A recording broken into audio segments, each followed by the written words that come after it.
All right, updates. And it's a great update, actually. We probably will get a chapter this weekend. And I'm not mad at it. So basically, Manga Plus, where it said December 1st for the next chapter, has updated it to November 17th. And so seemingly everything that was transpiring before as far as Oda's health is not true. I want to say that the chapter is definitely coming out this weekend, but don't be surprised if it doesn't happen. One thing I'll say is that's odd. It wasn't affected in regards to the other languages, so this is great that the chapter is coming out. I'm hoping it has nothing to do with Oda. I'm just wary a little bit. I'm just a bit wary, just hoping for the best. But so far, right now, at this moment, it seems like we will get a chapter at the end of the week. What day? Sunday. We get a chapter Sunday, right? All right. That's when the chapter is going to come out, Sunday. We're good. No issues. I mean, where's the smoke? There's fire a little bit, but we're not worried about that right now. We should get a chapter this weekend, which is great. And so, since we will get a chapter, let's talk about what could possibly happen in the chapter, especially before spoilers come out, because that's when, everything is just jacked. So, 1132 is the next chapter. What happens? Okay, last chapter. It was a Loki-focused chapter, lore information. They talk about, we had some great Luffy moments, we had some Straw Hat moments, an amazing Robin moment. Saul seemingly passed out, and we got some Shanks lore, seemingly. The big theory that came out of it was that Shanks became a Yonko from defeating Loki, which that seems very plausible. But further than that, Shanks' connection to the Elbaf Giants is something that I'm interested in to see where that goes. Does that get highlighted? Loki doesn't seem too fond of Shanks, called him a coward. That seems to be a thing with Shanks, right? Where a lot of the not top tiers, but a lot of people kind of look at Shanks as a coward, or they don't respect him in that way. It's like, oh, he's a coward. Oh, I don't look at him that way. With Mihawk, where it's just like, oh, he lost his arm. He's a has-been. With Blackbeard, he kind of talks down to Shanks at times. I'm like, is it because Shanks is a nice guy? Is that why his crewmates go out of their way to do things that Shanks probably wouldn't do, but to protect his reputation because he's genuinely a nice guy? But, I'm interested to see where that goes with Shanks and his possible relationships with the Elbaf Giants, and even more than that. Quick tidbit about Shanks, right? Since we're talking about him, I believe it was in the SBS. It said that the Roger pirates were surprised when Shanks used Kamusari at such a young age, right? Also, Shanks used it without direct instruction from Roger. So it's a few things. Kamusari is seemingly an advanced technique using haki, conquers haki imbued, all that. Without instruction from Roger, meaning Roger is still around, right? Shanks was still a kid. So you're telling me that Shanks, as a kid, was using advanced haki and wielding it and using Kamusari? And somebody also pointed out that there's a moment in the Buggy flashback where Buggy goes off on Mihawk and them, that it shows them congratulating Shanks. And that's the moment where Buggy felt like Shanks was going to be the next up, right? And I think that's very significant, because it's like, if Shanks was doing that as a kid with advanced conquerors, I can understand Buggy saying, you know what? Yeah. And I can also understand Buggy looking at Shanks, and because of Shanks's aspirations and ambitions clearly deviating from what Buggy's expectations of him were, I can understand Buggy saying, you're a loser. You're weak. You have all that talent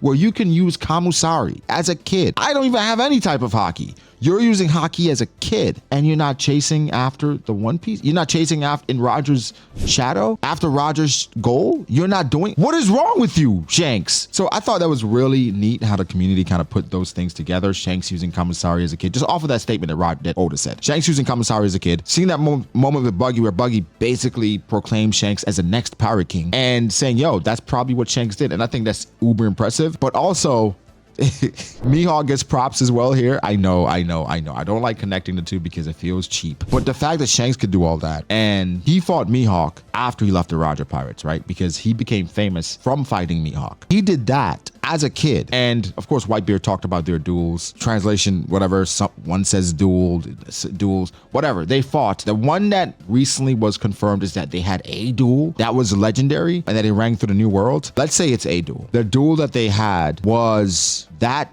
crazy. Talks about, or I think we can look at this and say, yo, Mihawk is a monster.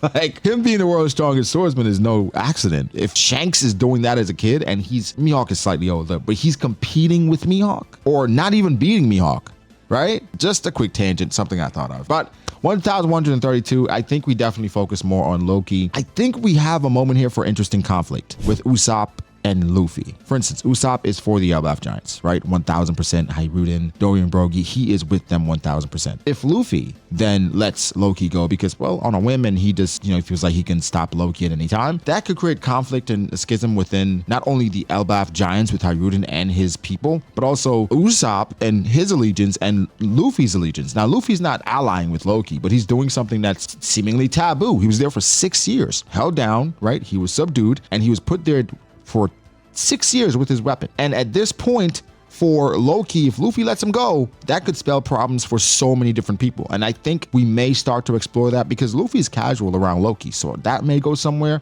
Now, again, Robin, Oda bringing back the hairstyle. I wonder if we're going to see more full circle things. If we're saying this could be full circle for Robin in regards to getting the OG hairstyle back. Soge King in Elbaf, it has to happen. No question, it has to happen. Now, probably not next chapter, but Soge King comes back. Now, Saul, this is cruel. Cruel and usual punishment from Oda. To have Robin do that, to prepare for Saul, for him to just pass out or be sick in the moment. Now, he did get, mortally wounded, burned from everything that happened on Ohara, but for it to happen right now, it's very cool from Oda. We were having this conversation when I was streaming the other day, and people were like, well, even though that would be technically great writing for all this to happen and Robin to never really see Saul alive again, it would feel like cruel for the sake of being cruel and just trying to make things sad on purpose. I'm not gonna lie, I don't think my heart can take it. If Robin does all that, prepared to see Saul, her friend again, and then he actually dies while she's on Elbaf, oh, that'll be heavy. That'll be really heavy. I will say this though, Saul is very important. I think he's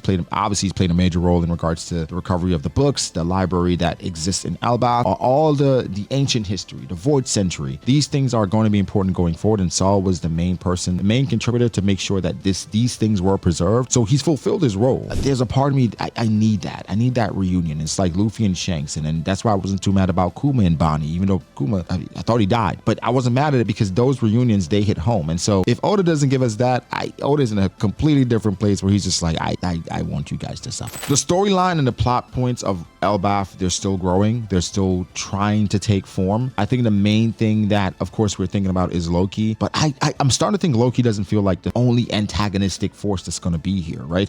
I think more the pride of an Elbaf giant is going to be important here, and how Oda uses their pride against them, because I think their pride and honor stops them from killing someone like Loki. It's like, oh, we're going to put you here, but we're not going to kill you because that's dishonorable. And so I wonder how far is honor going to go in regards to getting them into issues, right? Because honor is very important to these warriors. Interested to meet more giants, different clans, different factions, how they interact, how they get along. I wonder though, do we ever get that information in regards to Shanks, that the reason why he went to see Loki? Would Loki ever tell Luffy? Is Loki playing it up just to get what he wants from Luffy in regards to being released? Loki's going to get out, right? Somebody's going to release him. I do have a theory as far as like who is going to be, even though it might not be Luffy, but I do have a great idea about what could happen going forward with Loki. Now, I don't want to tie too many things to Norse because Oda is going to have obviously used Norse mythology very loosely, very, very loosely. We're going to see the connections. We're going to see things be like, oh, I recognize that. Oda never does one-to-one. So there are a lot of people pulling from Norse and saying, well, this probably happens because we don't know. We really don't know. So yeah, I expect a great chapter upcoming this weekend. We keep our fingers crossed that nothing changes. Like I said, when something like this happens, where it's just like miscommunication from the English to other languages, then it gets changed back. It's like, okay, well, what is going on? Because this typically does not happen. It happened before, I want to say back in the day, where some things happened one week, everything got reversed, and then the next week it was like something happened. Something actually did happen. It was like a surprise break or something. So let's stay tuned. Expect a chapter this weekend. Something as well I wanted to float out there is, do we have marine presence in Elbaf? Like, does a marine or marine presence exist there? Do we have an undercover sword member here in Elbaf? I think it makes a ton of sense. Now, I would love to see Smoker again, right? But how does it come full circle when we talk about any sloppy CP, like a Cypher Pole? We had so much of Cypher Pole already in Egghead. Is that really necessary? For Oda, I think he's going to play so much on nostalgia going forward in regards to, we got the full circle moments in regards to Sabaody in Egghead. Do we have any full circle moments other than Robin and Saul? Do we have that in Elbaf as well? And so what Marine would make sense here? Now, we don't know where Tora is going. We have no idea where Smoker is going. It would be amazing if we got Smoker and Fujitora actually in Elbaf, because we know Smoker was fond of Fujitora's ideology and his cojones to stand up to Akainu. So it'll be great if those two things kind of merge and we see how they interact in Elbaf, but it's just why? Like, what's the purpose? What's the motive? The world government, they've eluded or avoided Elbaf for so long. Why go there now? I mean, things are super dire because things are going to change, and I wonder at what point does Emu like start just eradicating countries, especially the countries that are actively rebelling. Like Lelouchia was one of them. Like there were 8 countries, so like there are a bunch of countries that were rebelling. Like, do they start packing up all these countries because now they have access to the Mother Flame and they can power that thing and pop it off whenever they want to? So a lot of plot points going forward. You guys let me know what you expect from 1131. I'm happy we're getting a chapter this weekend, and seemingly, we should have a proper schedule going forward into December, because December is a sketchy schedule. But guys, give me your thoughts, like the video, subscribe to the channel for more content like this. Follow me on Twitter, BragODAce. Follow me on Instagram, BragOD.ace. Thank you so much. I appreciate you. Catch you in the next one.